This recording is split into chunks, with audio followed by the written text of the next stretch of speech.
जय हिंद, वंदे मातरम। कैसे हो दोस्तों? इस वीडियो में हम लोग बीपीएससी एईडीओ के जो सवाल साइंस के पूछे गए थे, जो कि पेपर कैंसिल हो चुका है, अ, उसको हम जो है एनालाइज करेंगे कि एनसीईआरटी के कौन कौन से चैप्टर, कौन से बुक और किस क्लास से सवाल पूछे गए थे। ठीक है दोस्तों, तो ये रहा आपके सामने एक छोटा सा वीडियो रहेगा, 2 के स्पीड, 1.5 के स्पीड, जैसे चाहो आप देख सकते हो। ठीक है, तो सबसे पहले अब जो चलेंगे, ठीक है, ये जो है आपके सामने सवाल सोर्स हैं। ठीक है, तो ये जो सवाल है भाई, वाटसन और क्रिक द्वारा प्रस्तावित डीएनए, जो कि ड्यू हेलिक्स मॉडल पे था, जिसे हम डबल हेलिक्स मॉडल भी कहते हैं। डीएनए के दो तंतु इस प्रकार चलते हैं। यहाँ पे दोनों तंतु जो है कैसे चलते हैं, वो पैरेलल चलते हैं या प्रति समानांतर चलते हैं या वृत्ताकार या फिर लंबवता। बताओ भाई। तो आप एनसीईआरटी के क्लास 12th में जाओगे, ठीक है, तो वहां पे यहाँ पे पढ़ोगे। ठीक है, ये तो 10th में वाटसन एंड क्रिक के पढ़ाया ही गया है, बट अगर ये 10th में भी आप पढ़ना चाहोगे तो इस फिगर में नीचे यहाँ पे दे सकते हो कि डीएनए की द्विकुंडली संरचना। ठीक है, और उसमें जो बताया गया है कि दोनों श्रृंखलाएं जो है समानांतर चलती है। ठीक है, कैसे चलती है? समानांतर और ध्रुवणता रखती है। इसका मतलब यह है कि एक श्रृंखला को ध्रुवण 5 एंड 3 की ओर से, दूसरे को 3 से 5 की ओर तरह होगी। ठीक है, तो यहाँ पे थोड़ा सा डिटेल देख लेते हैं कि 1953 में जेम्स वॉटसन व फ्रांसिस क्रिक ने डीएनए की संरचना द्विकुंडली नमूना प्रस्तुत किया था, और उनके इस प्रस्ताव में पॉलीनिक्सोलाइड, ठीक है, पॉलीन्यूक्लियोटाइड जो श्रृंखला की दो लड़ी, ये जो किस लड़ी का है? पॉलीन्यूक्लियोटाइड श्रृंखला है। ठीक है, ये भी आगे पूछ सकता है कि ये जो संरचना बनाया गया था किससे बना था। ठीक है, तो ये द्विकुंडली नमूना प्रस्तुत किया गया था। ठीक है, चलिए अगला सवाल है, निम्नलिखित में से कौन सी गैस आसानी से द्रवीकृत हो जाती है? ये बताओ भाई, कौन सी गैस जो है आसानी से द्रवित हो सकती है? NH3, CH4, carbon monoxide, H2। तो देखो दोस्तों, आप एनसीईआरटी का बुक खोलोगे तो इसमें अमोनिया तथा कार्बन डाइऑक्साइड के जो क्रांतिक ताप है, जो कि अमोनिया का है 405.5 केल्विन और कार्बन डाइऑक्साइड का है 304.10 केल्विन। अब इसको हम 500 केल्विन ताप से, मतलब उसको क्या कहते हैं, समतापी करेंगे, समताप तक कम करेंगे, तो कौन सी गैस पहले द्रवित होगी? तो अमोनिया का द्रवीकरण पहले होगा, क्योंकि यह 500 के आसपास एक केल्विन है ना भाई। 405 पॉइंट केल्विन है, यानी कि 500 केल्विन के आसपास है, तो ये जो है क्रांतिक कोण जो है पहले प्राप्त कर लेगा। अब ये क्रांतिक कोण क्या होता है कि कुछ पदार्थ के क्रांतिक कोण यहाँ पे दिया गया है। ठीक है, और जैसे कि अमोनिया का दिया है 405 पॉइंट, इसी प्रकार कार्बन डाइऑक्साइड, H2O का, O2 का, N2 का, हीलियम का। क्या पता अगले जो एग्जाम हो, ठीक है, री एग्जाम एडीओ का, क्या पता यहाँ से एग्जाम में पूछ लिया जाए, तो सारे जो है एक बार रिकैप कर लेना आप, सवाल बन सकते हैं। ठीक है दोस्तों, चलिए ठीक है, अगला जो सवाल है, उत्तल लेंस, ये सवाल यहाँ पर होगा। ठीक है, हाँ यहाँ पे है। चलिए, उत्तल लेंस में यदि वस्तु को 2f, f मतलब फोकल लंबाई को 2 गुना पर रखा जाए तो बनने वाला प्रतिबिंब कैसा होगा? तो आप क्लास 10th में रिफ्लेक्शन पढ़े होंगे। ठीक है, रेयर रिफ्लेक्शन चैप्टर 10th में ही पढ़ने का है भाई, रिफ्लेक्शन, जिसमें कि ये जो चार्ट आप देखे होंगे, अनंत पर रखने पे उत्तल लेंस की बात कर रहा है। ठीक है, ये नहीं कि आप अवतल लेंस वाले वो देख लो, नो, यहाँ पे पढ़ लेना पहले उत्तल लेंस, ओके बाद क्या पता इस बार अवतल लेंस वाले दे दें। उत्तल लेंस पे यदि हम प्रतिबिंब की स्थिति 2f2 पर, यानी कि फोकस लेंथ की दुगना पे रखते हैं, तो प्रतिबिंब जो है समान आकार का बनेगा। और कैसा बनेगा? वास्तविक और उल्टा बनेगा। क्या बनेगा दोस्तों? वास्तविक तथा उल्टा बनेगा। तो यहाँ पे आंसर कौन सा मूल्य? आभासी नहीं बनेगा, वास्तविक बनेगा, आभासी नहीं बनेगा।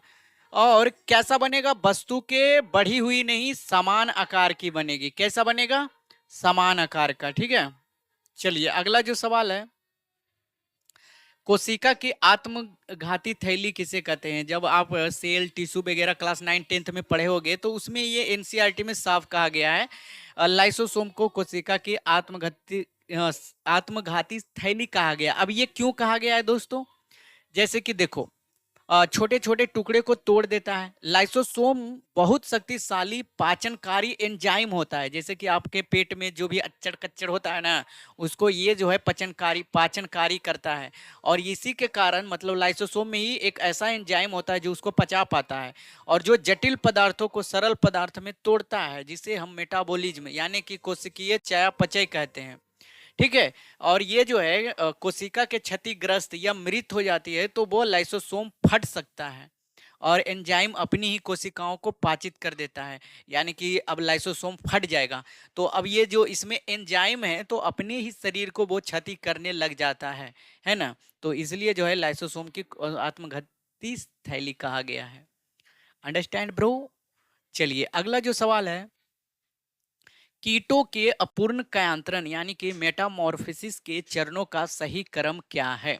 अब ये जब आप क्लास 7 के एनसीईआरटी पढ़ोगे उसमें कॉकरोच के बारे में बताया गया था। ठीक है, बहुत सारे बाह्यतम कंगाल से ढका होता है कॉकरोच, और यह जो होता है शीर वृक्ष उदर भी विभाजित होता है। बट वहां ना जाकर सीधे यहाँ आ जाओ। 16 नवजात शिशु बाहर आते हैं जिन्हें हम क्या कहते हैं? निम्फ कहते हैं, अब्रका कहते हैं। तो यहाँ पे हो जाएगा पहले अंडा फिर नीम फिर वयस्क होगा। ठीक है, ठीक है।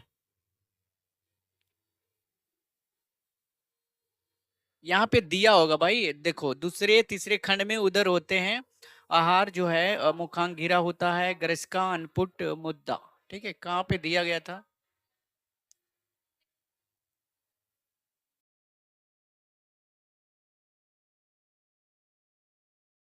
भाई नहीं दिया है, बट वहां पे यही होना चाहिए था, है ना। तो इसका हो जाएगा भाई, एग्जाम्पल की हम बात कर लेते हैं तो टिड्डा, ठीक है, तिलचट्टा, कॉकरोच, झिंगुर वगैरह। ठीक है। चलिए, कह रहा है कि ब्लास्ट फर्नेस से प्राप्त लोहे को क्या कहा जाता है? भाई जो भट्टी से लोहा प्राप्त होता है वो क्या कहा जाता है? तो यहाँ पे प्राप्त जो भट्टी से प्राप्त लोहे लगभग 4% कार्बन और बाकी जो है अशुद्धियां होती है, जिसमें सल्फर, फास्फोरस, सिलिकॉन, मैग्नीशियम जो है उपस्थित रहते हैं, या कच्चे लोहे पिग लोहा के नाम से जाना जाता है। ठीक है। तो यहाँ पे सवाल क्या था? कि ब्लास्ट फर्निश्ड भट्टी से प्राप्त लोहे को क्या कहा जाता है? पिग आयरन कहा जाता है। ठीक है। अच्छा, ये जो संरचना है दोस्तों, ये बताओ, पहले पूछा गया था ना, ये 14 मार्च को पूछा गया था। ये होगा भाई, यहाँ पे अगर ये फिगर आप देख रहे हो तो ये साइटोसिन का फिगर है। ठीक है, और ये क्लास 12 का है भाई, केमिस्ट्री का। आप वहां तक डीप मत चले जाना। ठीक है, साइटोसिन। अगला जो सवाल है, कह रहा है कि ड्रोसोफिला को अनुवांशिक मेडल जीव के रूप में किसे ने लोकप्रिय बनाया था? बताओ, ड्रोसोफिला हो जाएगा, कौन सा हो जाएगा भाई? ड्रोसोफिला को लोकप्रिय किसने बनवाया था? तो ड्रोसोफिला को लोकप्रिय बनाया था, यहां देख लो, लिंग संलग्न जीनों के अध्ययन हेतु मोर्गन ने ड्रोसोफिला को कई द्विसंकर क्रॉस किए, और ये जो क्रॉस किया था मेंटल द्वारा जो मटर पे किया गया था उस पे ही किया था। ठीक है, तो आंसर कौन सा हो जाएगा भाई? इसमें थॉमसन हर्ट मॉर्गन दिया है भाई, जॉम्स वेटसन दिया। अच्छा, मॉर्गन वही होगा ना भाई, ऑप्शन सी हो जाएगा। ठीक है। कह रहा है सवाल, प्रकार आई तत्काल अति संवेदनशीलता मुख्य रूप से किसके द्वारा मध्यस्थता की जाती है? तो ये जो है 12th का है भाई। अब और ये जो है एलर्जी कहलाती है। ठीक है, कुछ इन्वायरमेंट में, और ये प्रति बनने वाली प्रतिरक्षियां आईजीई प्रकार की होती है। ठीक है, तो ये क्या हो जाएगा? आईजीई। ठीक है। अब ये बताओ भाई, मिलान करना है। तो यदि हम अवतल दर्पण को मिला देते हैं यहाँ पे शेविंग क्रीम में, ठीक है, जब आप दाढ़ी वगैरह बनाते हो, उत्तल लेंस जो होता है गाड़ी रियर व्यू में लगाते हैं, उत्तल लेंस जो है कैमरा प्रोजेक्टर के लिए, और अवतल लेंस कौन सा हो जाएगा? और कोई ये बच गया, अवतल दर्पण हो गया ना, अवतल लेंस हो जाएगा ये मायोपिया को ठीक करने के लिए, निकट दृष्टि। तो 4 का हो जाएगा ए। क्यू 3 का हो जाएगा पी। 2 का हो जाएगा दोस्तों, 2 का हो जाएगा आर, वो 1 का हो जाएगा एस। ठीक है, तो SRPQ, SRPQ, ठीक है। अगला जो सवाल है, हेमोग्लोबिन रक्त में ऑक्सीजन पहुंचाता है और यह डैश युक्त यौगिक होता है। तो सभी को पता है कि लोहा में लोहा होता है, आयरन होता है भाई, ठीक है, लाल रंग का आरबीसी में। तो क्या हो जाएगा? आयरन। निम्नलिखित में से कौन सा कथन सही है जब तापमान बढ़ता है? बताओ, तापमान बढ़ता है तो देखो यहाँ पे साफ साफ कहा गया है कि जिनकी प्रतिरोधक रोधकता धातुओं की तुलना में 10 के पावर 18 गुनी अधिक है तो मर्द अर्धचालक मध्य अर्धचालक होते हैं, जिनकी प्रतिरोधकता जो है ताप बढ़ाने पर क्या होती है? घटती है। तो यहाँ पे जो घटने वाला है प्रतिरोधकता, रोधकता घटती है, ये हो सकता है, जबकि चालक की रोधकता नहीं, बढ़ता है नहीं, अर्धचालक की घटती है ना, अर्धचालक और दोनों की रोधकता घटती है। ये अर्धचालक दोनों की नहीं भाई, अर्धचालक की दोनों की नहीं, अर्धचालक की घटती है जबकि चालक की क्या होती है? बढ़ती है। ठीक है, हाँ चलिए अगला जो सवाल है, अगला सवाल पूछा गया था आपके सामने ये वाले, इसमें सवाल था ना कि दोनों वैज्ञानिक अंतरिक्ष पर है, 10 मीटर की दूरी पर है, अंतरिक्ष ए अंतरिक्ष बी की ओर चिल्लाता है और साथ ही क्रमशः लाइट सिग्नल भी भेजता है, यानी कि बोल भी रहा है और लाइट भी मार रहा है। तो सभी को पता है कि ऊपर जो है अंतरिक्ष में साउंड ट्रेवल नहीं करता है, तो ध्वनि जो है, निकलने वाली ध्वनि प्रकाश दोनों समान नहीं, भेजा गया प्रकाश अंतरिक्ष में पहुंचेगा परंतु ध्वनि नहीं पहुंचेगी। ठीक है, यही होगा। चलिए अगला जो सवाल है क्या है, निम्नलिखित में से कौन सा कथन सही है? बताओ।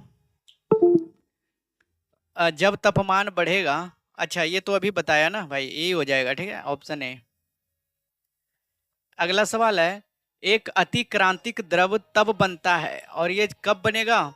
जब उस तापमान पे पहुंचेगा जो जिसे हम क्रांतिक ताप कहते हैं। ठीक है, और ये कार्बन डाइऑक्साइड पहली बार द्रव अवस्था में प्रकट होती है, ठीक है, वायुमंडलीय दाब में। तो आंसर कौन सा हो जाएगा?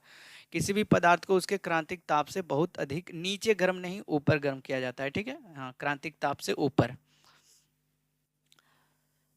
यही होगा ना, क्रांतिक ताप से ऊपर ही होगा। अगला जो सवाल है, किधर गया भाई? हाँ, ये जो सवाल था, निम्नलिखित में से ग्लाइकोलिसिस के बारे में कौन सा कथन सही है, ये पूछा गया था। अब ग्लाइकोलिसिस से एनसीईआरटी में पढ़े होंगे। ग्लाइकोलिसिस शब्द की उत्पत्ति जो है ग्रीक शब्द ग्लाइकोस से हुआ है। ठीक है, और ग्लाइकोलिसिस कोशिका द्रव में संपन्न सभी जीवों में मिलता है और इस प्रोसेस में ग्लूकोज जो है आंशिक ऑक्सीकरण द्वारा पायरुविक अम्ल के 2 अणुओं में बदल जाता है। अब यहाँ पे पूछा क्या गया है कि कौन सा कथन, इसे ऑक्सीजन की आवश्यकता होती है, साइटोप्लाज्म में होता है नहीं, माइटोकॉन्ड्रिया होता है, सीधे कार्बन डाइऑक्साइड उत्पन्न करता है। तो सीधे कार्बन डाइऑक्साइड कहाँ, कहीं पे लिखा है कार्बन डाइऑक्साइड? ठीक है, कार्बोहाइड्रेट प्राप्त करते हैं, ये सब लिखा गया है, बट यहाँ पे हो जाएगा कौन सा? ऑक्सीजन की आवश्यकता होती है इसको। ठीक है, पौधे में जल का परिवहन मुख्य रूप से किस ऊतक के माध्यम से होता है? भाई जाइलम होगा ना, और अगर पेड़ खाना वाना पहुंचाना हो तो फाइलम होगा। ठीक है, फूड वगैरह ये से हो जाएगा बट, और यहाँ पे इसका सॉल्यूशन एनसीईआरटी का है, देख सकते हो। ठीक है, एक जाइलम फ्लेम टिश्यू चैप्टर में। सवाल है, वह लक्षण जो किसी जीव को जीवित रहने की संभावना को बढ़ाता है क्या कहलाता है? भाई कोई भी जीव हो, अगर आप वातावरण अनुकूलन सही है तो वहां पे जी सकते हो। ठीक है, अनुकूलन चैप्टर क्लास 6, ठीक है, 7 में ही पढ़ने का है। अनुकूलन की परिभाषा इस प्रकार है, जनन के योग्य है, ठीक है, लंबे समय तक आप जीवित रह सकते हो आवास में। तो यहाँ पे इसका आंसर कौन सा हो जाएगा? एडॉप्शन, ठीक है, अनुकूलन। अगला जो सवाल है, प्लाज्मा मेम्ब्रेन में द्रव मौजिक मॉडल को किसके द्वारा प्रस्तावित किया गया था? तो ये प्लाज्मा मेम्ब्रेन में किया गया था दोस्तों, यदि आप एनसीईआरटी में देखोगे, ठीक है, तो यहाँ पे सिंगर व निकोलसन द्वारा 1972 में किया गया था कोशिका झिल्ली का, ठीक है। तो आंसर कौन सा हो जाएगा? सिंगर और निकोलसन हो जाएगा। अगला जो सवाल है, ठीक है,